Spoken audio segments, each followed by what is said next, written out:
இது என்ன ப்ராடக்ட்ன்றது உங்க எல்லாத்துக்குமே தெரியும். இப்ப நம்ம இது என்ன பண்ண போறோம்னு பார்த்தீங்கன்னா, இதுக்குள்ள என்ன இருக்கு? எதனால இந்த ஸ்பீக்கர் வந்து இவ்ளோ லவுடா இருக்கு? அப்படிங்கிறத தான் பார்க்க போறோம். இத இப்ப நம்ம ஆன் பண்ணதுமே, மேல வந்து ஒரு டிஸ்ப்ளே ஒண்ணு இருக்கு. ஸோ இது ரன்னிங் டிஸ்ப்ளேவா? இல்ல நார்மல் டிஸ்ப்ளேவான்னு தெரியல. இத ஆன் பண்ணதுமே பார்த்தீங்கன்னா, ஒரு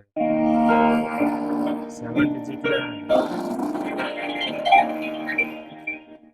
கூகுள் பேயின் சவுண்ட் பிஓடிக்கு வரவேற்கிறோம்.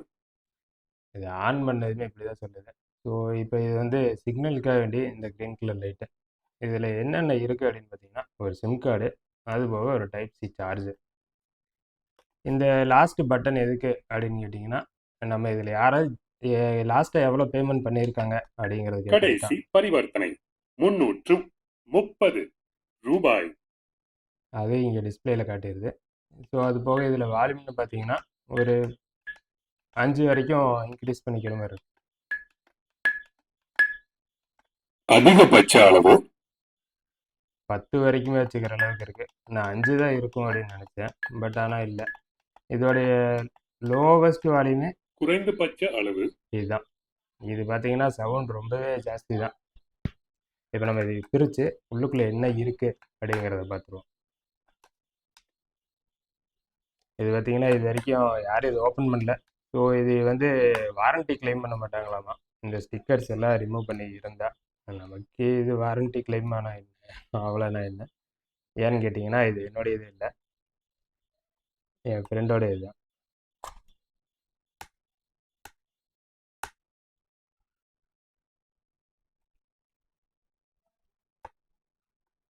ஸ்டிக்கர் ஒரு பக்கம் இருக்குது, ஸ்க்ரூ ஒரு பக்கம் இருக்கு.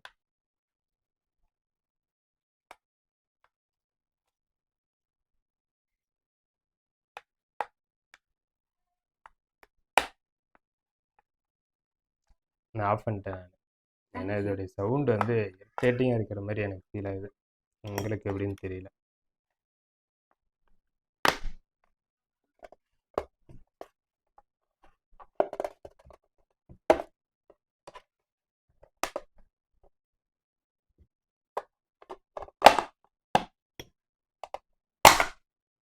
உள்ளுக்குள்ள ஓப்பன் பண்ணோம்னா ஒரு பேட்ரி, ஒரு ஸ்பீக்கரு, அது போக ஒரு போர்டு.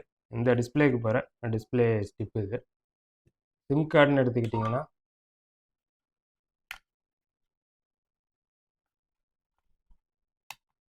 அதாவது இது யாராவது எடுத்து மிஸ்யூஸ் பண்ணிடக்கூடாது அப்படிங்கிறக்காக வேண்டி கொஞ்சம் எல்லாமே சேஃபாகவே இருக்கிற மாதிரி தான் இருக்குது. பட் ஆனால் இந்த பாக்ஸே தூக்கிட்டு போயிட்டாங்கன்னா, இதோடைய சிம் கார்டுன்னு பார்த்தீங்கன்னா, சிம் கார்டு வந்து ஏர்டெல் தான். பட் ஆனால் இது ஏர்டெல் மாதிரி தெரியல. தெரியுதா உங்களுக்கு? இதோடைய சிம் கார்டு டிஃப்ரெண்ட்டாக தான் இருக்குது. அடுத்து இதுக்குள்ளே நம்ம என்ன இருக்குன்றதை பிரித்து ஒவ்வொன்றா பார்த்துருவோம். ஸ்பீக்கர் வந்து எத்தனை வாட் ஸ்பீக்கரு அப்படிங்கிறதுல இதில் மென்ஷன் பண்ணவே இல்லை.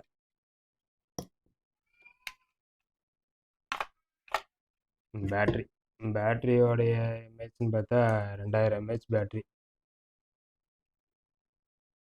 ஆனால் இது வோல்டேஜ் வந்து அதிகமாக இருக்குது, 3.7 வாட்ஸில். பட்டு நார்மல் பேட்ரி இது. இது வந்து ஒரு லித்தியம் அயன் பேட்ரி. அது வந்து இவங்க ஸ்லீவ் எல்லாம் போட்டு பேக் பண்ணியிருக்காங்க. வேறு என்ன இருக்குது அப்படின்னு பார்த்தீங்கன்னா, இது ஸ்பீக்கரோடைய கனெக்ஷன். ஸ்பீக்கர் கனெக்ஷனே நம்ம ரிமூவ் பண்ணிட்டோம். அடுத்து வழக்கம் போல் டிஸ்ப்ளே ஸ்டிப். இது வந்து லாக் வந்து மேலே தள்ளி வர மாதிரி லாக்கு. இது என்ன போர்டு அப்படிங்கிறத பார்த்துருவோம்.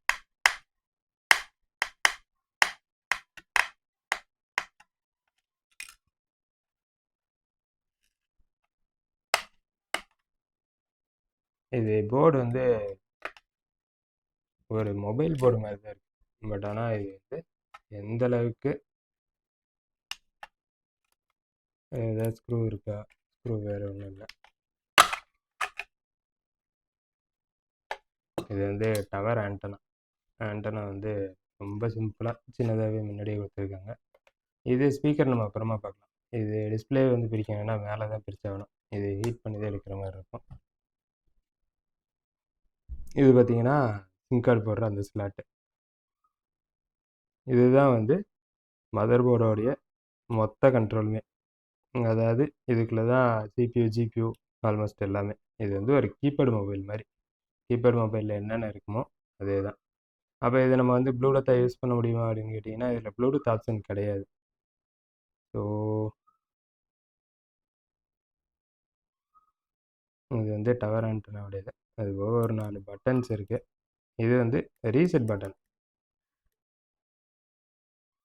என்எஃப்சி என்எஃப்சியோடைய டவர் சிக்னல் தான் இது. என்எஃப்சிங்கிறது வந்து மோஸ்ட்லி என்னன்னு பார்த்தீங்கன்னா என்எஃப்சிங்கிற ஒரு ஆப்ஷன் வந்து இப்போ நீங்கள் வந்து ஜிபே, ஃபோன்பே இதெல்லாம் வந்து நீங்கள் என்ன நினச்சிக்கிறீங்கன்னா இது பக்கத்தில் வச்சு நம்ம ஸ்கேன் பண்ணுறதுனால தான் இந்த கியூஆர் வந்து ஸ்கேன் ஆகுது அப்படின்னு நினச்சிக்கிறீங்க. பட் ஆனால் அப்படி கிடையாது. இந்த என்எஃப்சிங்கிறது வந்து நார்மலாக இந்த போர்டு பக்கத்தில் நம்ம வச்சுருந்தாலே போதும். அந்த மாதிரி வச்சோம் அப்படின்னா ஆட்டோமேட்டிக்காக அதுவே ஸ்கேன் பண்ணிக்கும். இது வந்து ஜிபேவோடது. நீங்கள் உங்கள் மொபைலில் ஜிபே இருக்குது அப்படின்னா அதை வெறும் ஃபோன் அங்கே வச்சிங்கனாலே போதும். அதுவே கியூஆர் ஓப்பன் பண்ணி பேமெண்ட்டுக்கு வந்து நிற்கும். நீங்கள் எவ்வளோ பேமெண்ட் பண்ணணும் அப்படிங்கிறத நீங்கள் முடிவு பண்ணால் மட்டும் போதும். இதே நம்ம இப்போதைக்கு ரிமூவ் பண்ண முடியுமா அப்படின்னு பார்த்தீங்கன்னா இது ரிமூவ் பண்ணுறதுக்குலாம் நான் எந்த டூல்ஸுமே எடுக்கவே இல்லை. இது இது வந்து எதையுமே இது பண்ணல. வெறும் போர்டு 2.1ன்னு போட்டிருக்கிறாங்க.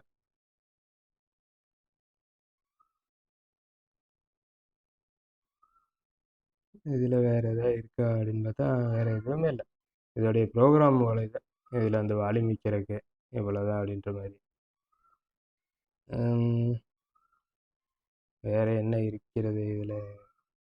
சிம் கார்டுக்கு வந்து இசிம், அதாவது இது வந்து இசிம்மும் நம்ம போட்டுக்கிற மாதிரி ஒரு ஆப்ஷன் இருக்குது. இல்லை எனக்கு இந்த ஃபிசிக்கல் சிம்மு வேணாம் அப்படின்னாலும் இசிம்மாக நம்ம இது வந்து கன்வே பண்ணிக்க முடியும்.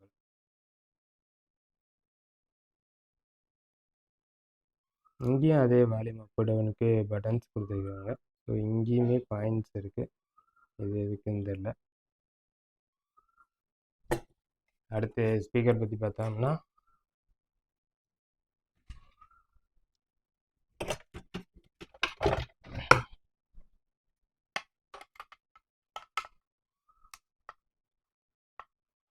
ஸ்பீக்கர் கொஞ்சம் சைஸ் பெருசாகவே இருக்குது. எனக்கு தெரிஞ்சு இது வந்து ஒரு 5 வாட் ஸ்பீக்கராக இருக்கும்னு நினைக்கிறேன்.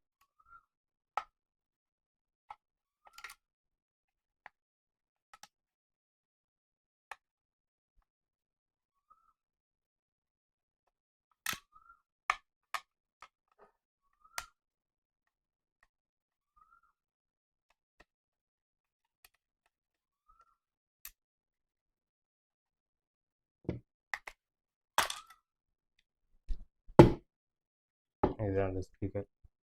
நம்ம நிறைய வந்து அந்த ஆடியோ பிளேயரு இல்லாட்டி இந்த சின்ன சின்ன ஸ்பீக்கர் பாக்ஸ் அதிலெல்லாம் இருக்கும் இல்லையா, அந்த ஸ்பீக்கர் தான். ஏன்னா இதுதான் அந்த 5 வாட் ஸ்பீக்கரு. இதுதான் நமக்கு அவ்வளோ லவுடாக இருக்குது. ஸ்பீக்கர் லவுடாக இருக்கணும் அப்படின்னா சைஸ் பெருசாக இருக்கணுமா அப்படின்னு கேட்டிங்கன்னா சைஸ் வந்து இம்பார்ட்டன்ட் கிடையாது. ஏன்னா என்றைக்குமே ஸ்பீக்கர் வந்து சின்ன ஸ்பீக்கராகவே இருந்தாலுமே இந்த பேப்பரோடைய திக்னஸும் இது எவ்வளோ க்ரிப்பாக இருக்கோ அதை பொறுத்து தான். அதே போல் இது நம்ம கரெக்டாக அடைச்சி பேக் பண்ணி இருக்குது அப்படின்னா வால்யூம் வந்து இது வெளியே மட்டும்தான் நமக்கு வெளியே வருது அப்படின்னா அப்போவுமே லவுட் ஜாஸ்தியாக இருக்கும். ரீசன் என்னன்னு கேட்டிங்கன்னா இப்போ சப்வூஃபர்லாம் பார்த்தீங்கன்னா அந்த ஹோல்ஸ் வழியாக காற்றை வெளியே தள்ளும். இந்த பக்கம் இருக்கிறதுல வந்து இதே மாதிரி அந்த பேப்பர் இருக்கிற இடத்துல காற்றை வந்து வெளியே உள்ளே இழுத்துக்க முடியும். அதனால தான் உங்களுக்கு வந்து அதில் பேஸ் வந்து அவ்வளோ இருக்குது. அதே மாதிரி தான் இது. இப்போ நம்ம இதை ஃபுல்லாக ஃபிக்ஸ் பண்ணிடுவோம். ஃபிக்ஸ் பண்ணிட்டு இது மறுக்கா எப்படி ஒர்க் ஆகுது அப்படின்றத பார்த்துருவோம். ஸோ இந்த டிஸ்பிளே பிரிக்கலாம் அப்படின்னா டிஸ்பிளே வந்து மேலே ஹீட் பண்ணி தான் பிரிக்கிற மாதிரி ஒரு ஆப்ஷன் இருக்குது. அதனால் இப்போதைக்கு நான் இதை பிரிக்க விரும்பலை. இதுக்குள்ளே என்ன இருக்குது அப்படிங்கிறத பார்த்தோம்னா இதாக இருக்குது. உங்களுக்கு இது ஓகேவா இல்லை இது பிரித்து வேறு எதாவது பண்ணணுமா அப்படின்னு சொன்னீங்கனாலும் அடுத்த வீடியோவில் பார்க்கலாம். கமெண்ட் பண்ணுங்கள்.